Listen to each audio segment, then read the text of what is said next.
की ग्रॅव्हिटेशनल जो धडा आहे दहावीचा जो आपण पहिला पार्ट जो आहे तो पार्ट मधला फर्स्ट पार्ट जो आहे तो आपण पहिले शिकवला. त्याच्यामध्ये तुम्हाला माहितीच आहे की आपण काय काय शिकलो. की त्याच्यामध्ये फर्स्ट जे आहे आपण ग्रॅव्हिटेशनल म्हणजे काय हे आपण पहिले शिकलो. त्याच्यानंतर जे आहे त्याच्यानंतर आपण ग्रॅव्हिटेशनलचं बघितलं की कोणतीही वस्तू वरती फेकल्यानंतर ती खालीच पृथ्वीकडे खेचली जाते हे आपण बघितलं. त्याच्यानंतर आपण जे आहे न्यूटनचे जे लॉ आहे मोशन त्याचे 3 मोशन आपण त्याचे लॉ 3 बघितले. आता पुढचा जो व्हिडिओ आहे आपण सेकंड तो आपण पुढे आपण शिकणार आहोत. Circular motion and centripetal force. तर फर्स्ट आपण बघणार आहोत सेंट्रिपिटल फोर्स. तर डेफिनेशन त्याची आहे the force that is necessary to keep an object moving in a curved path and that is direct inwards towards the center of rotation. म्हणजेच काय, वर्तुळ आकार कक्षेत फिरणाऱ्या कोणत्याही वस्तूवर वर्तुळाच्या केंद्राच्या दिशेने बल काय होते, प्रयुक्त होत असते. तर या बलालाच काय म्हणतात, अभिकेंद्रीय बल म्हणजे सेंट्रिपिटल फोर्स म्हणतात. मग आता आपण हे जे आहे फॉर्म्युला त्याचा बघू. Centripetal force. तर सेंट्रिपिटल फोर्स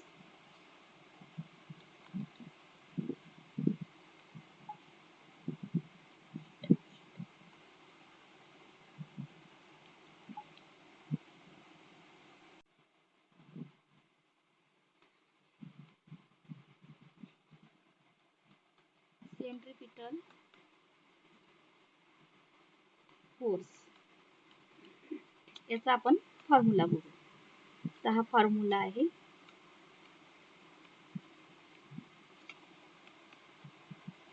तर F C is equal to M V square upon R. तर एम म्हणजे काय, एम बरोबर मास आणि व्ही म्हणजे V is equal to velocity आणि आर म्हणजे आर बरोबर रेडियस.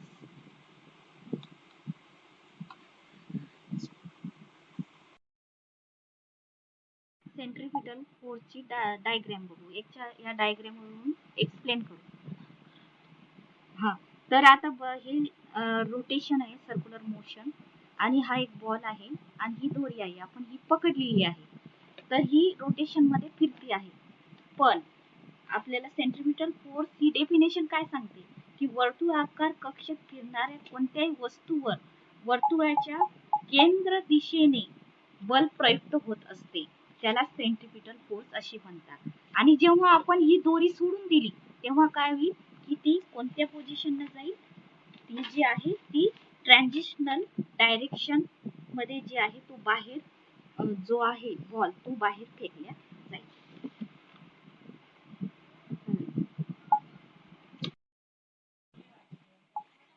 हा तर आपण आता बघितलं. आता ही डायग्राम बघू आपण. ही अर्थ आहे आणि हा मून आहे. तर आता अर्थभोवती मून हा फिरतो आहे गोल सर्क्युलर मोशन. आता सेंट्रिपिटल जो फोर्स आहे, सेंट्रिपिटल फोर्सची डेफिनेशन काय सांगते की वर्तुळाकार कक्षेत फिरणाऱ्या कोणत्याही वस्तूवर वर्तुळाच्या केंद्राच्या दिशेने बल काय होते, प्रयुक्त होत असते. त्या बलास काय म्हणतात, सेंट्रिपिटल फोर्स म्हणतात. म्हणजेच काय, या बलामुळे वस्तू केंद्रकाकडे काय केली जाते, काय खेचली जाते आणि केंद्राकडे जाण्यास प्रवृत्त होते. आता पृथ्वीचा नैसर्गिक उपग्रह असलेला हा चंद्र आहे. एक विशिष्ट कक्षेत पृथ्वीभोवती परिभ्रमण तो करीत आहे. म्हणजे त्याची दिशा अर्थात वेग सारखा काय होत असतो, बदलत असतो. चंद्राला पृथ्वीभोवती त्याच्या कक्षेत फिरत ठेवण्यासाठी त्यावर बल प्रयुक्त होणे आवश्यक आहे. त्यावर बल प्रयुक्त होणे काय आहे, आवश्यक आहे. तसेच हे बल पृथ्वीच्या प्रयुक्त करत असेल व चंद्रास तसेच हे बल पृथ्वीच्या स्वतःकडे आकर्षित करीत असेल, त्याचप्रमाणे सूर्य देखील पृथ्वी सह सर्व ग्रहांना काय करत असेल, स्वतःकडे आकर्षित करत असेल. केपर्स लॉचे आपण नियम बघू. कोणकोणते 3 आहे. फर्स्ट केपर्स लॉ ही डायग्राम आहे. Keepers law, the orbit of A planet is an ellipse with the sun at one of the foci. म्हणजे आपल्याला आता या डायग्राम वरून एक्सप्लेन करायचंय. ग्रहाची कक्षा ही काय आहे? लंबवर्तुळ आकार असून सूर्य त्या कक्षेला एका नाभीवर आहे. म्हणजे आता बघा, ही जे सर्क्युलर जी डायग्राम आहे, या डायग्राम मध्ये A B C D E F हे काय प्लॅनेट आहे आणि एस हे काय, एस जो वर्ड संबोधलेला आहे तो काय सन आहे. तर सेकंड केपर लॉ बघू आपण. The line joining the planet and the sun sweep equal area in equal interval of time. Second बघू. सेकंड लॉ काय म्हणतो की ग्रहाला सूर्याशी जोडणारी जी सरळ रेषा आहे ही समान कालावधीत समान क्षेत्रफळ व्यापन करते. म्हणजे सन पासून एस पासून A B C D E F जे आहे ते प्लॅनेट हे सगळे काय आहे, समान रेषेत आहे. समान क्षेत्रफळ आणि समान कालावधीमध्ये त्याचे व्यापन केले जाते. सेकंड थर्ड बघू आपण. Keepers law, the square of its period of revolution around the sun is directly proportional to the cube of the mean distance of a planet from the sun. तिसरं काय केपर्स लॉ, तिसरं काय म्हणतो की सूर्याची परिक्रमा करणाऱ्या ग्रहाच्या आवर्त कालाचा वर्ग हा ग्रहाच्या सूर्यापासूनचा सरासरी अंतराच्या घनाला समानुपाती असतो. म्हणजेच आपल्याला आता समजून घ्यायचंय या डायग्राम वरून काय की ग्रहाचा आवर्त काल हा टी आहे. काय आहे?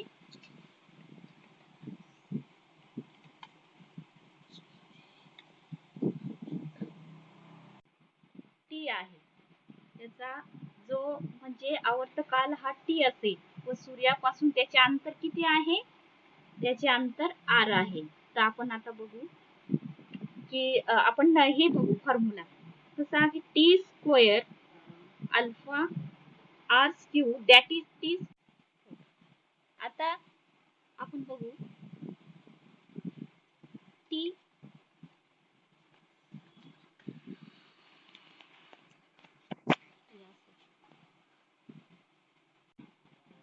आता आपण फॉर्म्युला बघू. T square alpha R cube that is means काय, त्याचं कसं होईल, T square upon R cube is equal to constant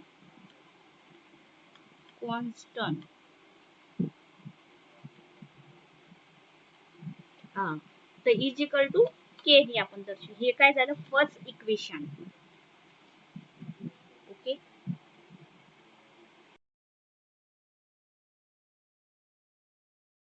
Newton's universal law of a gravitation.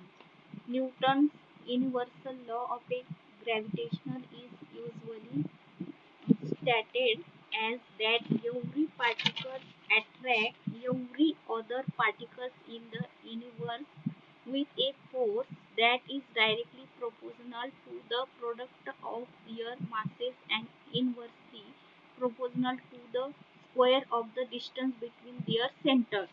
म्हणजेच आपण हे बघू की केपल जो न्यूटनचा वैश्विक गुरुत्वाकर्षणचा सिद्धांत म्हणजे केपलरचा जो नियम लक्षात घेऊन न्यूटनने काय केलं की त्याचा वैश्विक गुरुत्वाकर्षणाचा सिद्धांत मांडला. या सिद्धांतानुसार विश्वातील प्रत्येक वस्तू इतर प्रत्येक वस्तूला काय करते, ठराविकपणे बलाने आकर्षित करत असते. हे बल एकमेकांना आकर्षित करण्याच्या वस्तूच्या वस्तुमानाच्या गुणाकाराशी समानुपाती आणि त्यामधील अंतराच्या वर्गाशी व्यस्तानुपाती असते. Okay.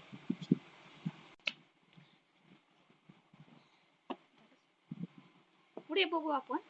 The equation for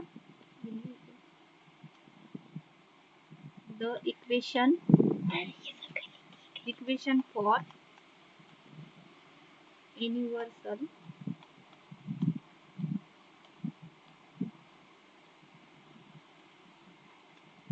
gravitation thus takes the form. आता पुढे बघू आपण equation F is equal to G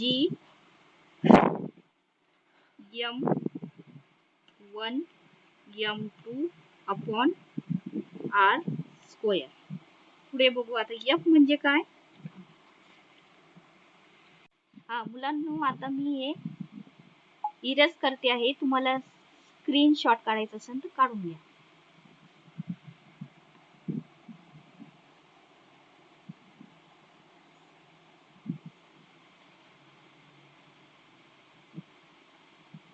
हा पुढे बघू आपण आता.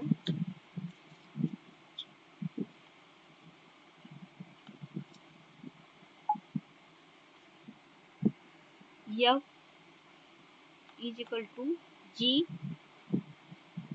upon m1 m2 r square.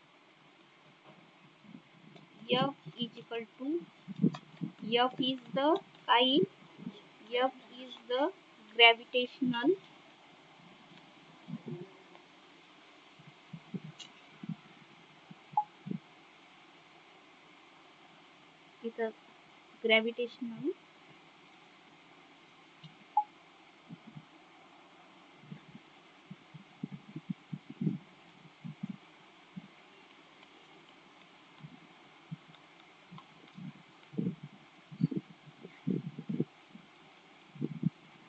gravitational force.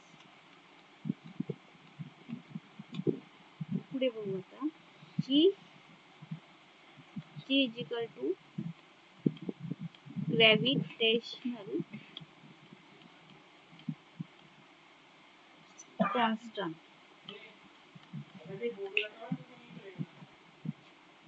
त्या कॉन्स्टंट ची आपण G is equal to, आता त्याची किंमत बघू आपण. G is equal to 6.67 into 10 minus 11 nm square upon kilogram square. पुढे बघू m1 is equal to काय, mass of object फर्स्ट. आणि m2 काय,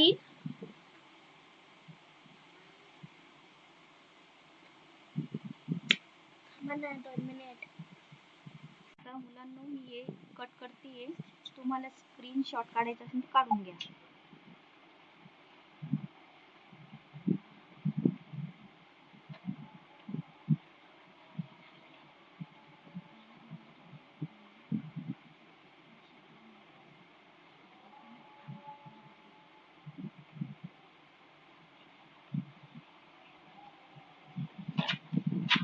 पुढे बघू आपण आता.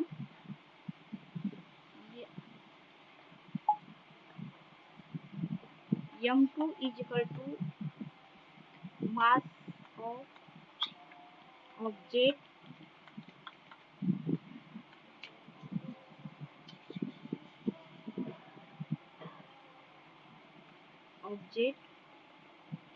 second 2. नंतर r is equal to distance between center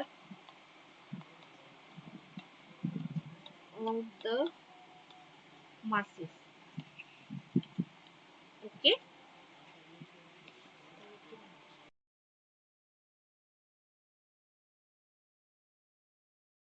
आता पुढे बघू आपण. ही डायग्राम बघू. ही डायग्राम इथं आपण एक्सप्लेन करू नंतर.